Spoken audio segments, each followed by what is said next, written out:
নমস্কাৰ বন্ধুসকল, মই হিৰেন। আজি আপোনালোকক এই ভিডিঅ'টোৰ জৰিয়তে এই 2024 বৰ্ষৰ ডিচেম্বৰ মাহটোত অৰ্থাৎ বছৰৰ অতি শেষৰ মাহটোত মকৰ ৰাশিৰ ব্যক্তিসকলে কেনেদৰে ফলাফল লাভ কৰিব তাৰে সম্পূৰ্ণ তথ্য আপোনালোকক এই ভিডিঅ'টোৰ জৰিয়তে আগবঢ়াইছোঁ। প্ৰথমে মোৰ চেনেলটো আপোনালোকে ছাবস্ক্ৰাইব কৰি ল'ব, যাতে মোৰ পিছৰ ভিডিঅ'বিলাক আপোনালোকে সহজে লাভ কৰিব পাৰে। লগতে মোৰ ভিডিঅ' যি ভাল লাগে তেন্তে লাইক আৰু শ্বেয়াৰ কৰিব, কমেণ্ট কৰি আপোনালোকৰ মনোভাৱ প্ৰকাশ কৰিব। এতিয়া আহোঁ মূল বিষয়লৈ। আমাৰ সকলোৰে মনত এটা কৌতূহল আছে যে আগন্তুক মাহটো আমাৰ বাবে কেনেকুৱা হ'ব। বহু ধৰণৰ প্ৰশ্ন আমাৰ মনত উদয় হয়, যেনে এই মাহটো কেনেকুৱা হ'ব, ব্যৱসায় বা চাকৰিৰ ক্ষেত্ৰত অগ্ৰগতি হ'বনে নহয়, নে আমি নতুন প্ৰত্যাহ্বানৰ সন্মুখীন হ'বলগীয়া হ'ব। সেয়েহে আপোনাৰ ৰাশি আৰু ৰাশিৰ ওপৰত বিভিন্ন গ্ৰহ নক্ষত্ৰৰ প্ৰভাৱ আৰু গতিবিধিৰ ওপৰত বিবেচনা কৰি এই ডিচেম্বৰ মাহটোত মাহেকীয়া ৰাশিফলৰ সঠিক মূল্যায়ন কৰা হৈছে আপোনালোকক এই ভিডিঅ'টোৰ জৰিয়তে, যাতে আপুনি সেই অনুসৰি প্ৰস্তুতি চলাব পাৰে। এই ভিডিঅ'ত আমি মাহেকীয়া ৰাশিফল কেনেকুৱা হ'ব সেই বিষয়ে উল্লেখ কৰিছোঁ।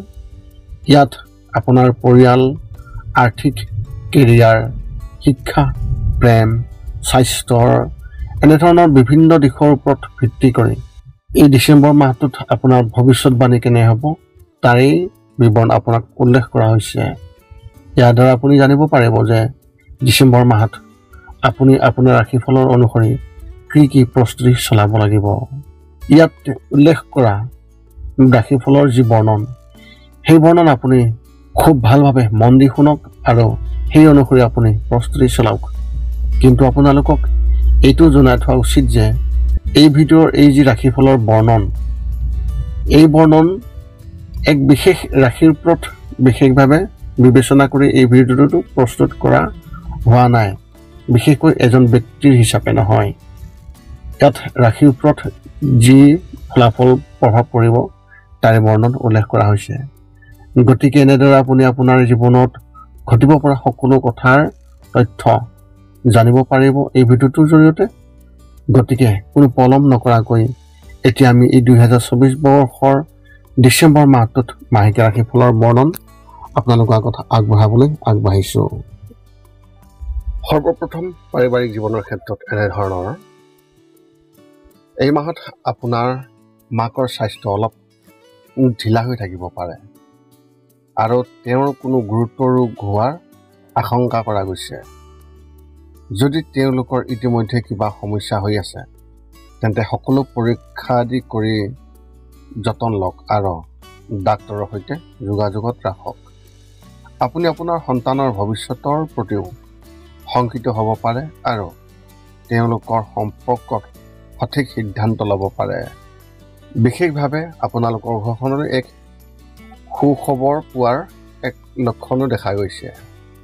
এই মাহত আপুনি আপোনাৰ পাৰিবাৰিক জীৱনত শান্তি অনুভৱ কৰিব নোৱাৰিব পাৰে আৰু কিবা এটা চিন্তাই আপোনালোকক অশান্তি দি থাকিব পাৰে।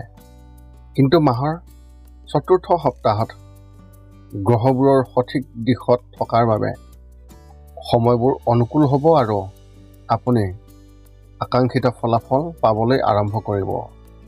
ব্যৱসায় আৰু চাকৰিৰ ক্ষেত্ৰত এনেধৰণৰ, ব্যৱসায়িক খণ্ডত বহু নতুন সুযোগ থাকিব যদিও প্ৰতিদ্বন্দ্বীসকলৰ ওপৰত চকু ৰাখিব, কাৰণ তেওঁলোকে লোকচানৰ সন্মুখীনত পেলাবলৈ আপোনালোকক বহুতে চেষ্টা কৰিব।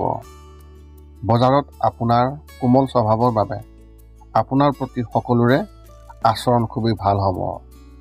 ৰাজনীতিৰ লগত জড়িত থকা ব্যক্তিসকলে নিজৰ বাবে নতুন কিবা এটা কৰিবলৈ চেষ্টা কৰিব।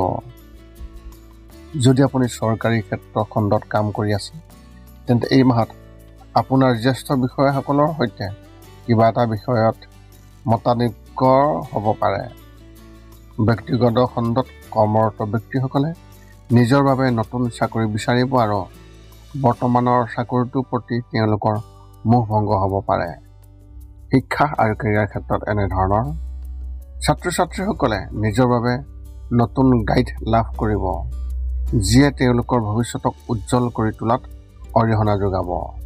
এনে পৰিস্থিতিত আপোনালোকৰ আচৰণ সঠিকভাৱে ৰাখিবলৈ আপুনি চেষ্টা কৰক আৰু কাৰো লগত অসাৰ কামত বিতৰ্কত নপৰিব, নহ'লে ই আপোনাৰ ভাৱমূৰ্তি নেতিবাচক কৰি তুলিব। অভিযান্ত্ৰিক আৰু কম্পিউটাৰত অধ্যয়ন কৰা ছাত্ৰ ছাত্ৰীসকলে নিজৰ বাবে নতুন সুযোগ পাব আৰু তেওঁলোকৰ প্ৰশংসা কলেজত নিশ্চয়কৈ হ'ব। যদি আপুনি চৰকাৰী খণ্ডৰ পৰীক্ষাৰ বাবে প্ৰস্তুতি চলাই আছে, তেন্তে ইয়াৰ বাবে আপুনি নতুন কিবা এটা কৰিবলৈ চেষ্টা কৰিব, যিয়ে আপোনালোকৰ ভৱিষ্যতৰ বাবে ইতিবাচক ফলাফল দিব। প্ৰেমৰ ক্ষেত্ৰত এনেধৰণৰ আপোনাৰ পত্নীৰ সৈতে কিবা কথাত আপোনাৰ পাৰ্থক্য থাকিব পাৰে, কিন্তু পাৰস্পৰিক বুজাবুজিৰ সৈতে ইয়াৰ সমাধান অতি সোনকালে হ'ব। এই সময়ছোৱাত আপোনালোক দুয়োজনে ইজনে সিজনৰ বাবে নতুন কিবা এটা কৰিবলৈ চেষ্টা কৰক। এই মাহত প্ৰেম জীৱনৰ বাবে কিছু স্মৰণীয় অভিজ্ঞতা আপোনালোকে লাভ কৰিব। যদি আপুনি অবিবাহিত বা বিয়াৰ বাবে অপেক্ষা কৰি আছে, তেন্তে এই মাহত কোনোবাই আপোনাৰ ওপৰত মন দি থাকিব পাৰে। আপুনি অলপ গুৰুত্ব দিয়ক, কিন্তু আপোনাৰ আগ্ৰহ কম হ'ব। আপোনাৰ মন আন কাৰোবাৰ লগত জড়িত হ'ব, কিন্তু তাৰ পৰাও আপুনি ভাল লক্ষণ নেদেখিব।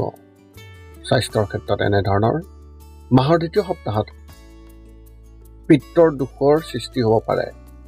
শৰীৰত দুৰ্বলতা হ'ব আৰু কাম কৰাত মন নাযাব। ৰাতিপুৱা খোজ কাঢ়িবলৈ যোৱাৰ অভ্যাস গঢ়ি তোলক আৰু মুকলি বতাহত উশাহ ল'বলৈ আপুনি চেষ্টা কৰক। তেতিয়া আপোনাৰ শাৰীৰিক পৰিস্থিতি খুবেই ভাল হ'ব। মাহৰ তৃতীয় সপ্তাহত লঘু জ্বৰ হ'ব পাৰে।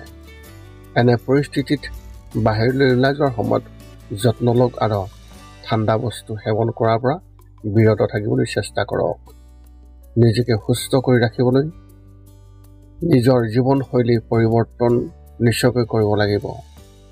ৰাতিপুৱা কৰা ব্যায়াম আৰু যোগাসনে আপোনাৰ শাৰীৰিক আৰু মানসিক স্বাস্থ্য সলনি কৰিব পাৰে আৰু আপুনি আগৰ দৰে ফিট আৰু সুস্থ হৈ থাকিব পাৰে।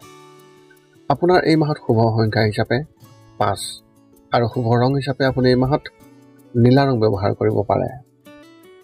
মকৰ ৰাশি ব্যক্তিসকলৰ বাবে এক বিশেষ পৰামৰ্শ। যদি আপুনি বন্ধুৰ সৈতে একেলগে ব্যৱসায় আৰম্ভ কৰাৰ কথা ভাবিছে, তেন্তে এই সময়ত এই সিদ্ধান্ত অনুকূল, কিন্তু তেওঁলোকৰ লগত সকলো কথাৰ ওপৰত আগতীয়াকৈ মুকলিকৈ কথা পতাৰ চেষ্টা কৰক, নহ'লে পিছত সমস্যা হ'ব। এই মাহৰ ৰাশিফলৰ বৰ্ণন জনাৰ পিছতো কেইটামান কথা মনত ৰাখিব লাগিব।